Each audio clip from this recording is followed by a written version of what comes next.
Hello, bienvenue à tous sur cette première vidéo de cette nouvelle chaîne. Pour vous remettre un petit peu dans le contexte et pour vous expliquer et surtout me présenter, je m'appelle Arthur, j'ai bientôt 28 ans et je suis quelqu'un d'extrêmement passionné par la nature, donc tout ce qui va être jardinage, etc. Beaucoup les randonnées, le sport en règle générale, les treks, etc. J'ai pas mal de passions dans la vie et j'ai une passion également à travers tout ça, c'est l'audiovisuel. Et donc tout naturellement, j'ai rejoint ces passions pour pouvoir justement créer cette nouvelle chaîne YouTube. Et donc aujourd'hui, je vais très simplement vous présenter un petit peu notre petit coin de paradis, si je peux dire. J'ai toujours aimé le jardinage. J'ai eu un potager que j'ai partagé avec des amis pendant quelques années, etc. Et il y a peut-être un an et demi de cela, j'ai découvert en fait la permaculture. J'ai découvert ce terme pour la première fois, je pense il y a un an et demi, presque 2 ans. Et je ne connaissais pas du tout. Je me suis beaucoup renseigné, j'ai regardé beaucoup de vidéos, j'ai acheté des bouquins, etc. Et j'ai vraiment énormément accroché à ce principe-là.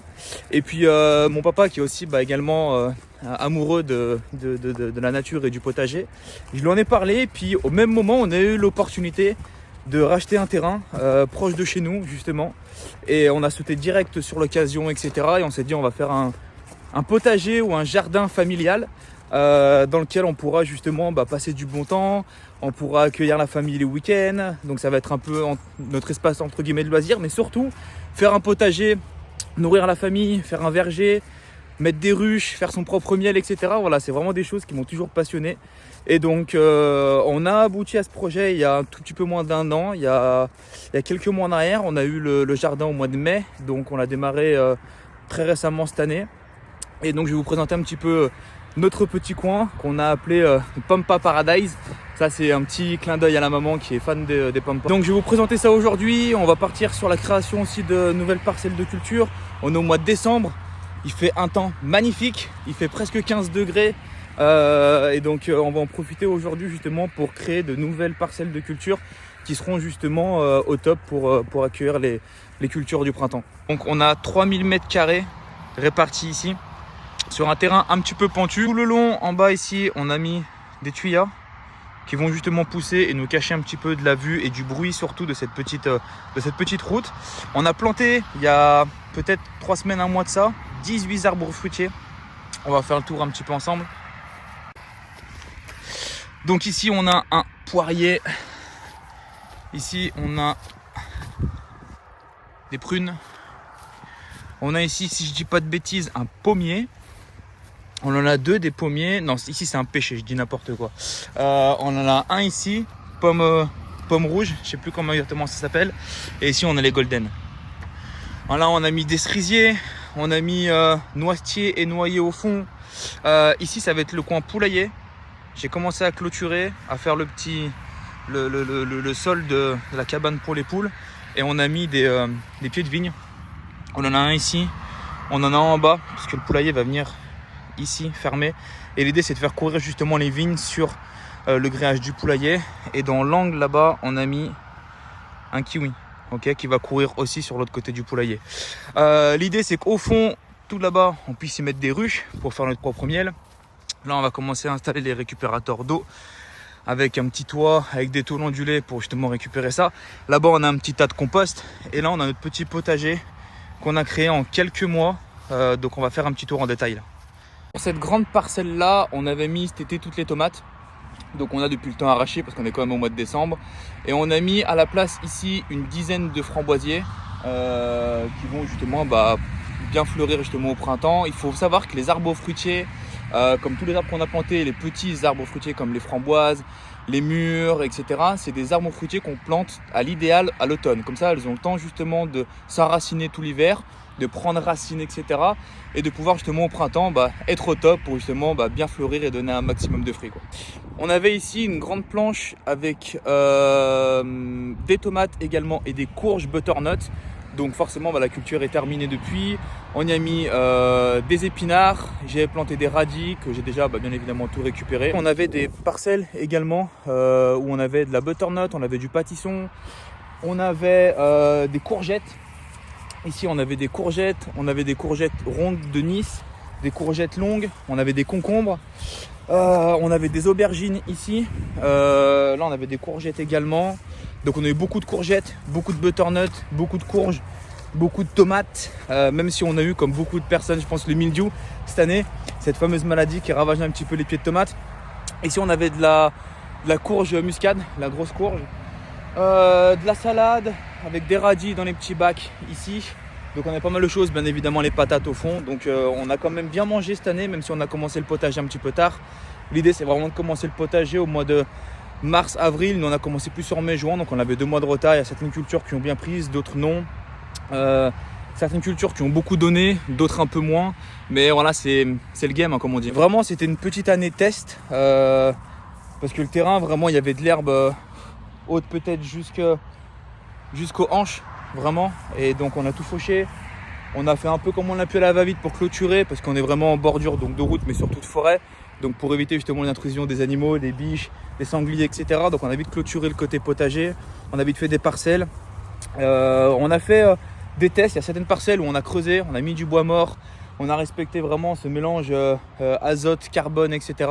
Donc ça a pris un petit peu de temps, et il y a certaines parcelles qu'on a juste laissées comme ça, avec un peu d'engrais, un peu de compost, un peu de fumier et tout. Donc l'idée vraiment ça a été de faire des tests, de voir ce qui marche, de voir ce qui ne marche pas, et de pouvoir continuer ou pas selon sur lequel on a eu du succès, quoi. Donc voilà, c'était vraiment une année test, c'était cool. Et donc là on prépare le potager pour justement le printemps, pour être au top et démarrer justement sur le bon timing avec les bons apports pour la terre. Donc justement il y a certaines parcelles comme celle-ci, comme celle-là là-bas qu'on a recouvert de déchets carbonés. Donc beaucoup de feuilles mortes essentiellement qu'on a récupérées sur tout le terrain, parce que comme on est vraiment à proximité de la forêt, on a pu récupérer tous ces petits déchets entre guillemets de la nature qui vont justement pouvoir se décomposer dans le sol pour vraiment apporter de la nourriture à notre sol. On travaille vraiment sur un sol vivant, c'est un petit peu le principe, je dirais, de la permaculture. Donc ils vont nourrir notre sol, ça va se décomposer, ça va nous créer un humus en surface qui va être vraiment excellent et très nutritif pour accueillir justement les plantes au printemps. Sur cette parcelle, on a fait un test, on a planté des engrais verts pour voir un petit peu ce que ça donnait. J'ai jamais fait ça de ma vie, je connaissais pas non plus. Donc vraiment, comme je vous l'ai dit, cette année, c'est vraiment des tests. Donc on a mis des engrais verts, on va attendre justement que ça monte en fleurs, que ça monte. On fauchera, on laissera en décomposition au sol et ça va nous permettre justement de nourrir, d'apporter de la nourriture à la terre, d'apporter des bons nutriments, etc. Donc on fait des tests cette année. Certaines parcelles comme celle-là sont avec des engrais verts, d'autres c'est plutôt de la matière carbonée comme des feuilles qui sont en décomposition, et on verra ce qui est le mieux, ce qui marche le moins bien ou ce qui marche au contraire au top, quoi. Donc voilà, c'est vraiment des tests qu'on fait cette année. Donc la mission du jour, les amis, ça va être de pouvoir créer une parcelle qui va de l'entrée ici, tout le long du grillage là, jusqu'à peu près par là, je pense. Pas très large, parce que comme ça va être collé justement contre le grillage, on ne pourra pas faire le tour. Donc on va créer une parcelle de peut-être 50 cm de large pour pouvoir vraiment avoir facilement accès. On verra, j'aimerais bien faire un espèce de mur végétal avec justement des fèves, des pois gourmands, des haricots grimpants, etc. Donc on verra ce qu'on plantera directement ici au printemps.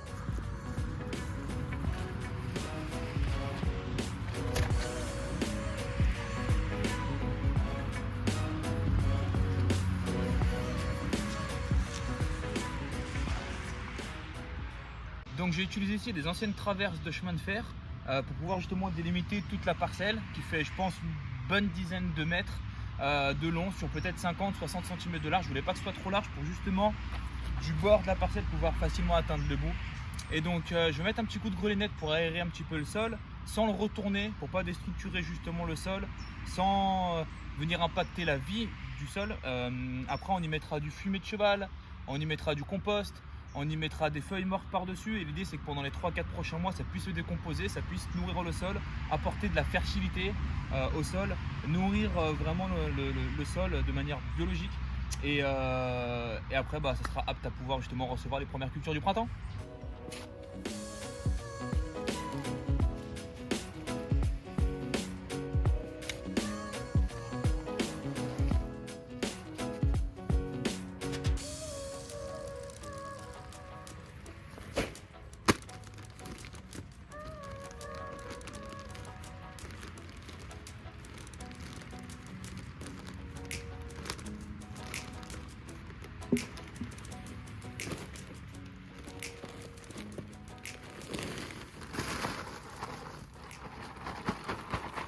Du coup, j'ai calculé, on a une parcelle qui fait 80 cm de large sur 9 mètres de long, donc ça nous fait 7,2 mètres carrés pour être précis. J'ai apporté 180 kg de fumier, c'était des sacs de 30 kg, j'en ai passé 6. Donc on a 180 kg de fumier de cheval, donc vraiment top. Et puis on peut voir qu'il est vraiment très décomposé, donc super. Par-dessus on va émettre du compost de cuisine tout simplement. J'ai un tas là-bas avec plein de déchets cuisine. Donc les épluchures de cuisine, les restes des fruits, des légumes, des choses comme ça. Tout ce qui n'est pas cuit en tout cas, tous légumes et fruits qui n'est pas cuit. C'est pas totalement décomposé, donc justement je vais mettre par-dessus le fumier. Par-dessus on mettra des feuilles mortes, etc. Donc ça nous fait une matière un peu carbonée, une matière azotée, une matière encore une fois carbonée par-dessus. Et au moins vraiment ça va bien se décomposer et ça va nous apporter beaucoup de nutriments à la terre pour les cultures du printemps.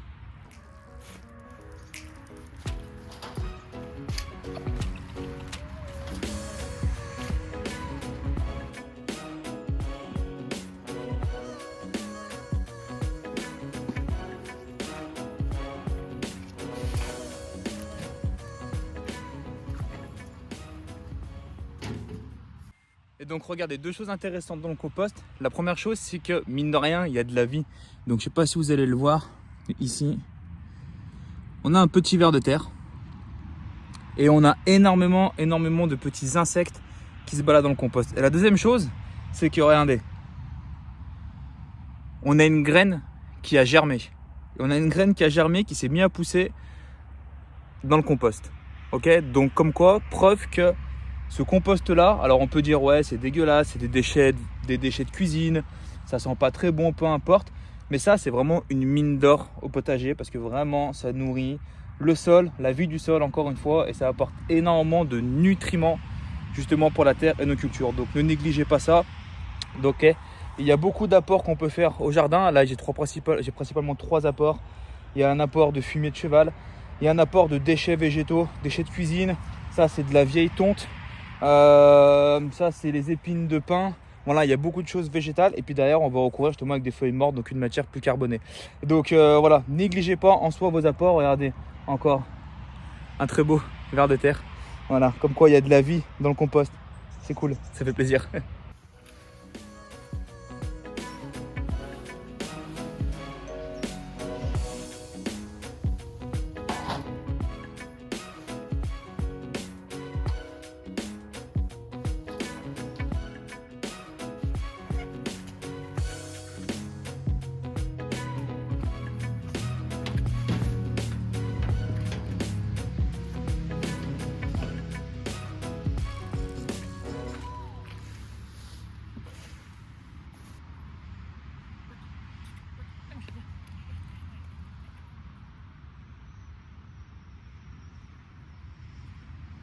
Bon, cette première vidéo touche à sa fin. Nous voilà avec une magnifique planche de culture. On va laisser la nature faire son travail. Tout va bien se décomposer, tout va bien se passer. Ça accueillera nos premières planches justement de légumes dès le printemps. Donc j'espère que cette première vidéo vous aura plu. N'hésitez pas à vous abonner, à liker, mettre un petit commentaire, partager cette vidéo, ça fera plaisir, ça montrera un petit peu votre soutien pour la chaîne. On se retrouve très rapidement, il y aura plein de sujets de vidéos, on va continuer bien évidemment le potager, on va continuer l'aménagement du terrain, il y aura des vidéos de bivouac, de trek, de randonnée, il y aura plein de vidéos différentes, donc vraiment n'hésitez pas à vous abonner. Bienvenue encore une fois sur la chaîne, j'espère que ça vous plaira, que le concept en tout cas de la chaîne vous plaira. Donc sur ce, merci à tous, on se retrouve pour la prochaine vidéo.